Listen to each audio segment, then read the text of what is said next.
You are Locked On Jets POSTCAST, part of Locked On Sports New York on the Locked On Podcast Network. Your team every day.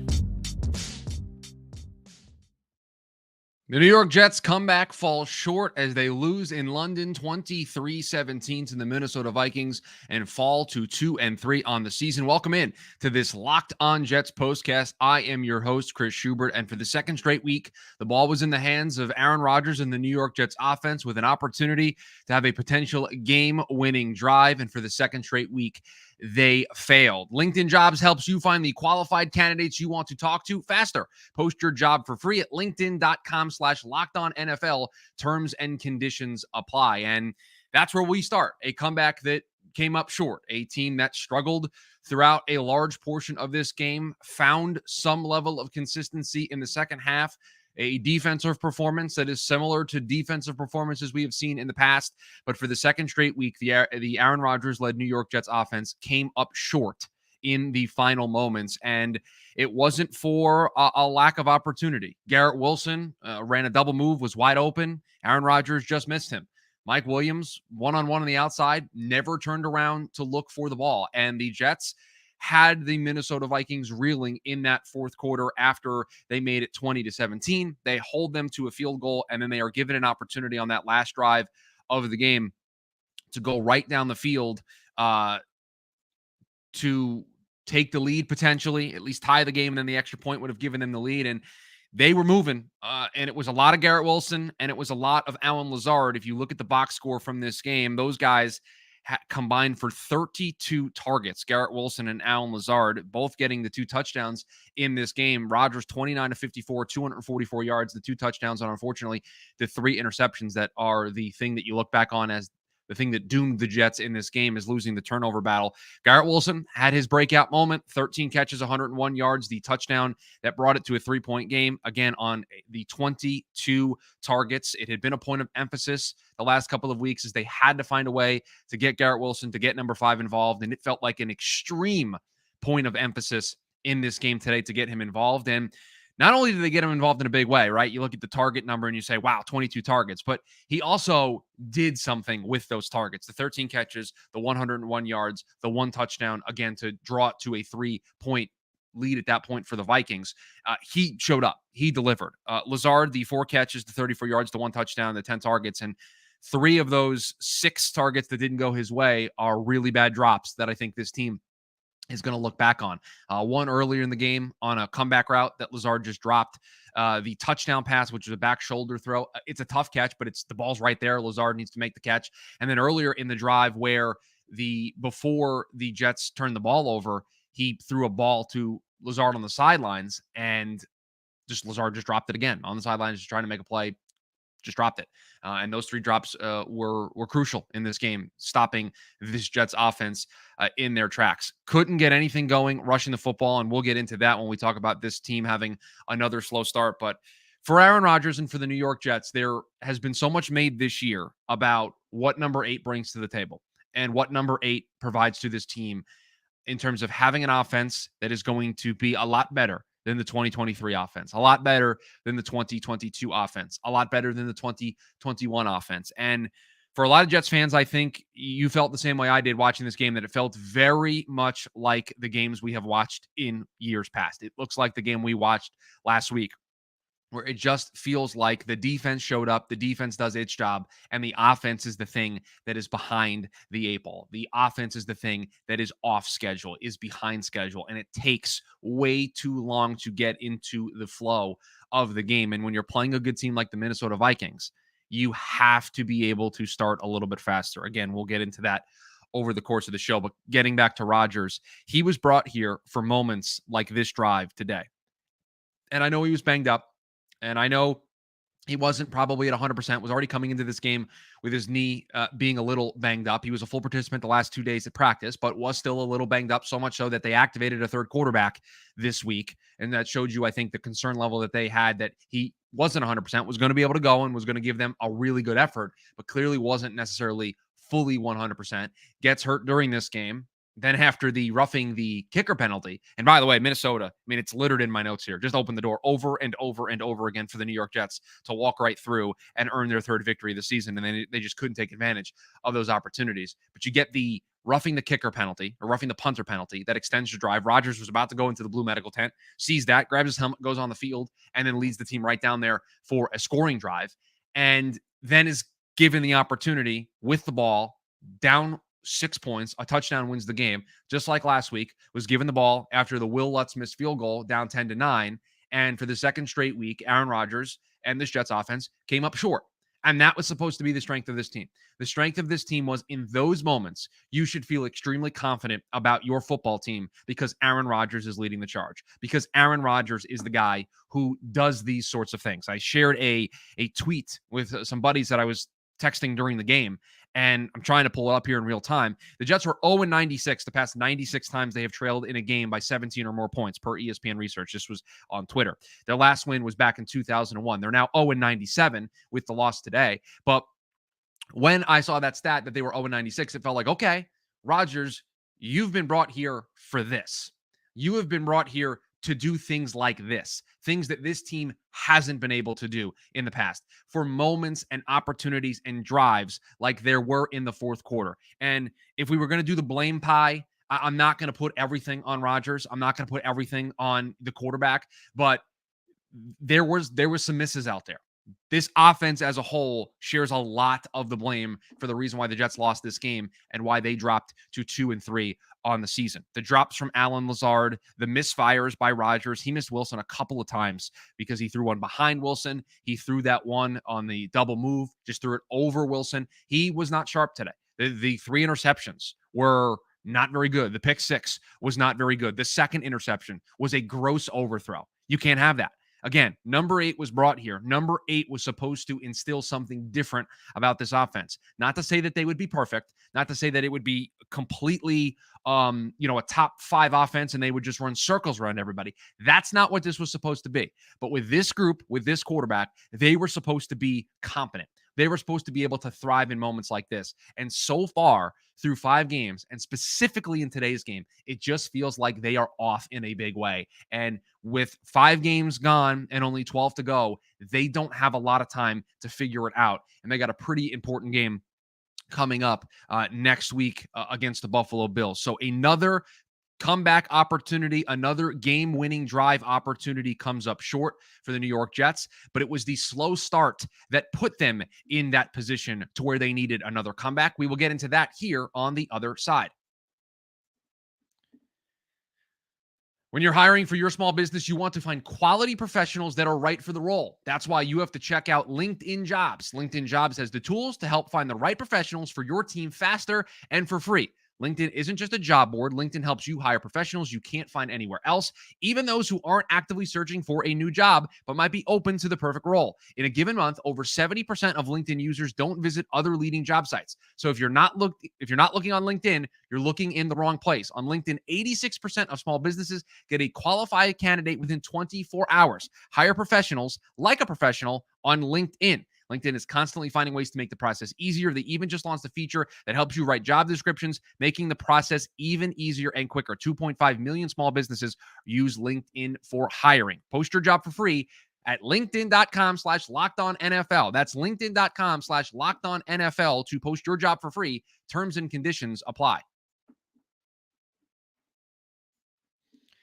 This show sponsored by BetterHelp.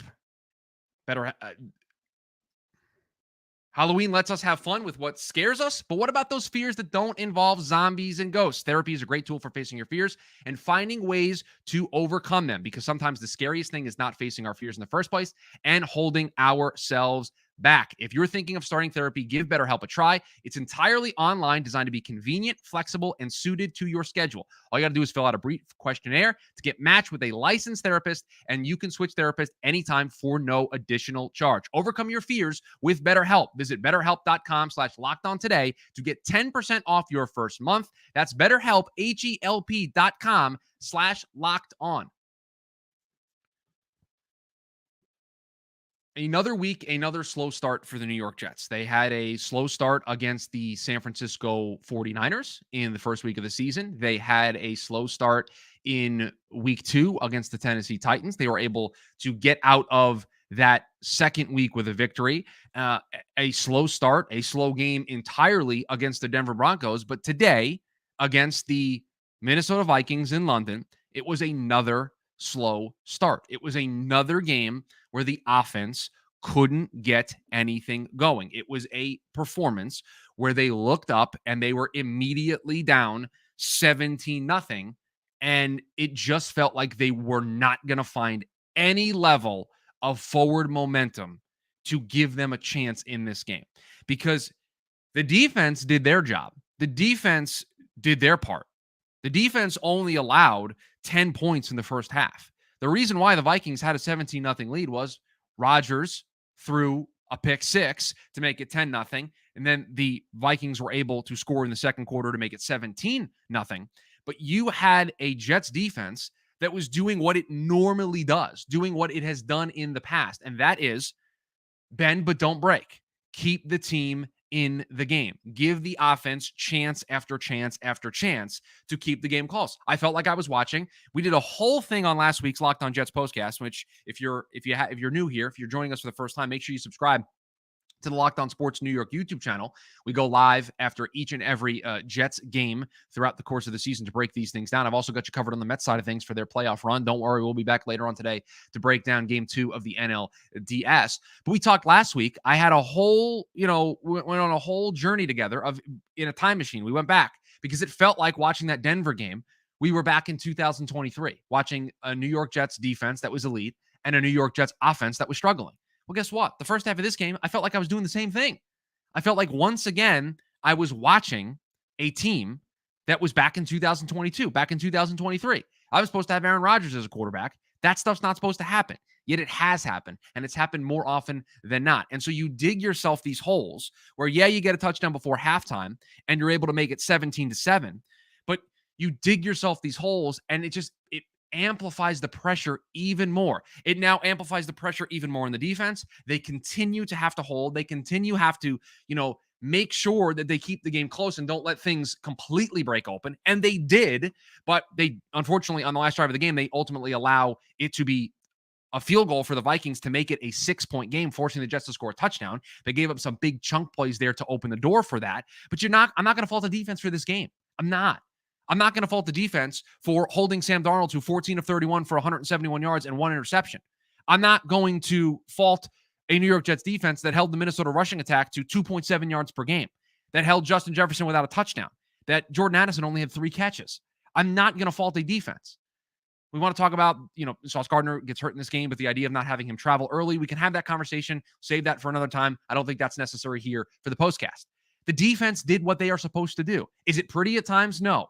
Does it look like they're going to get gashed for chunk plays all the time? Yeah, they have these moments where it looks like, oh no, this is where the dam breaks and this is where things bust open. But they settled down. They overcame some really bad penalties in this game from the officials. What I mean, not by bad penalties by them, although they had a couple of those. DJ Reed had one, Sauce had one. But they also had some penalties go against them that I don't know what the referee saw. But they held Sam Darnold and this prolific Minnesota offense through the first 4 games, because what Minnesota had done so well over the first 4 games of the season is they jumped out to these huge, massive early leads, similarly to what they had done today, jumping up 17-0, although not the same game script as that game against Houston, like that game against San Francisco, like against Green Bay. A lot of that was their offense was just moving up and down the field. They weren't doing that. They had a turnover that led to an immediate 7 points in the pick 6. This offense was stopped today. The Jets defense was the first team all year to slow down and at points stop the Minnesota offense. They forced Sam Darnold into a really bad turnover. They did all of the things that they needed to do. But when you constantly ask a defense and when you constantly ask a side of the ball, you got to hold. You have to hold. You're going to be out there forever. You're going to be out there for minutes on minutes on minutes on end. At one point in the first half, the Vikings doubled up the Jets on time of possession. I'm going to very quickly look here what it ended up at. It ended up 30 minutes and 37 seconds for the Vikings, 29 minutes and 23 seconds for the Jets. At one point in the first half, it was 16 minutes for the Vikings and 8 minutes for the Jets. So they completely flipped the script in the second half. And it's because the defense got off the field over and over and over again. They forced a 3-and-out to start the third quarter. They got another 3-and-out after the Jets immediately went 3-and-out. They constantly got off the field in the second half. So I'm not going to get on them for letting up a field goal at the end of the game to force the Jets to have to score a touchdown. The Jets missed so many opportunities offensively in the first half, in the first part of the second half of this game, in midway through the third quarter into the start of the fourth quarter. They had all the opportunity in the world to draw this game closer, and they just couldn't do it. They couldn't gain that consistency, and they couldn't run the ball. 2.6 yards per carry on the ground. Breece Hall, 9 carries for 23 yards, 2.6 average. Braylon Allen, 5 carries, 13 yards, 2.6. They couldn't get anything going there. The offensive line was traffic cones today, allowing Rodgers to get sacked 3 times, one of which he got hurt on. The offense disappointed yet again, and that is not supposed to be the case for this franchise this year with this guy at quarterback. Even if you don't think he's going to be MVP, Rodgers, we expected a better version of the offense than this. And that's where I fall back to. You see it right here. Coaching matters. Coaching absolutely matters.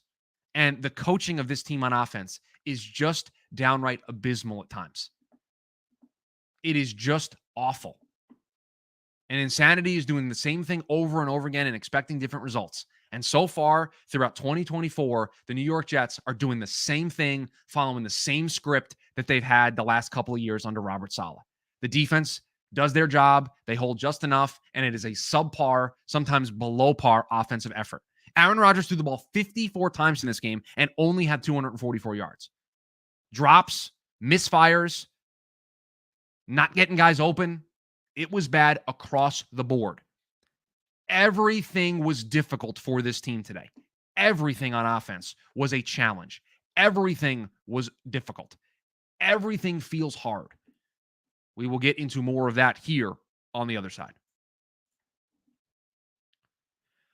Hey, NFL fans, you can start the season with a big return on FanDuel, America's #1 sportsbook. So when you get a hunch in the middle of the game, you can check out the latest stats, view live play-by-play, and so much more on the same page where you place your bets. You'll get started with $200 in bonus bets guaranteed when you place your first $5 bet. That's FanDuel.com.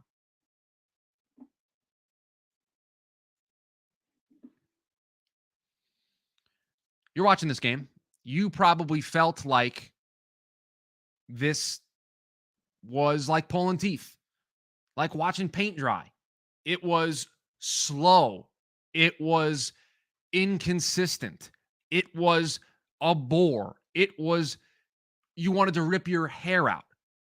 That's what it feels like watching the New York Jets offense.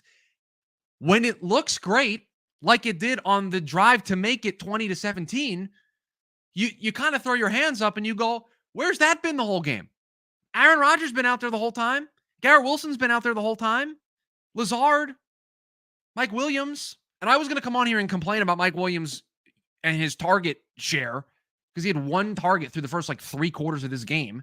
And then, of course, on the last drive of the game, makes that play where he doesn't turn around, leads to an interception, game over.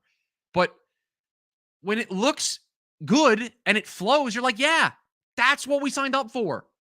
That's what we wanted to see. That's what the 2024 New York Jets should look like on offense. But when it doesn't, when it's run, pass from Nathaniel Hackett after you get a 3-and-out, and I'm not one to get on Hackett all the time. We've talked about that here on these postcasts. But the Jets, this sequence of events summed up the day for me. You come out of the second half. You score a touchdown before half to make it 17-7. You get a sack on Sam Darnold because Minnesota, for whatever reason, is trying to move the ball with 36 seconds left after giving up a touchdown. So you build even more momentum. Minnesota gets the ball coming out of half. They immediately go 3-and-out. You get fair catch interference on the punt. So 3-and-out, defense is fired up. Offense just coming off the field after scoring a touchdown to make it 17-7. They come right back off the field, have all the momentum in the world. Touchdown before the half, getting the sack before half, forcing Minnesota to kneel and go into the locker room. Immediate 3-and-out, penalty on the ensuing punt. Momentum, if there was a meter, it was full for the New York Jets at that point of the game to go right down the field, put some more points on the board, and apply maximum pressure to Kevin O'Connell and the Minnesota Vikings and Sam Darnold offensively when they were struggling. Again, Sam Darnold finished this game 14 of 31 for 179 yards. The Jets had their number today. They slowed down this passing attack. And you come out after all of that with run, pass. We all saw you couldn't run the ball. We all saw that you had all the momentum. Let's take a shot. Let's move the ball down the field. First down. Let's try to get a big play. Let's try to be a little unpredictable. Let's try to get this defense who's on the back foot now, knowing that they need to kind of hold.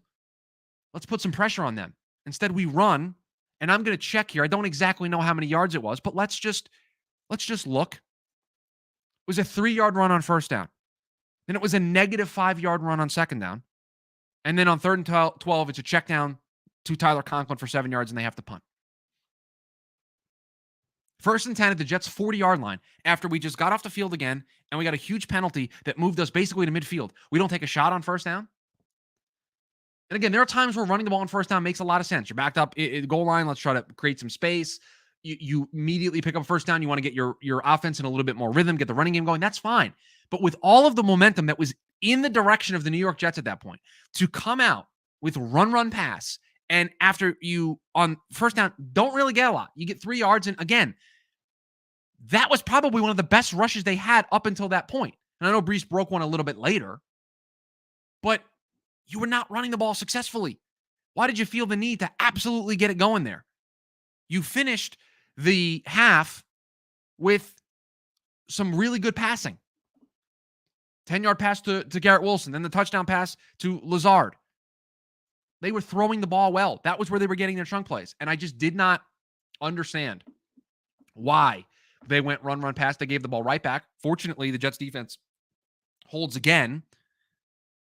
But you are able to get a field goal to get it to 17-10. Again, the defense holds, and then you get the touchdown to make it 20-17. You get the ball back, 1-score game, and you just come up short.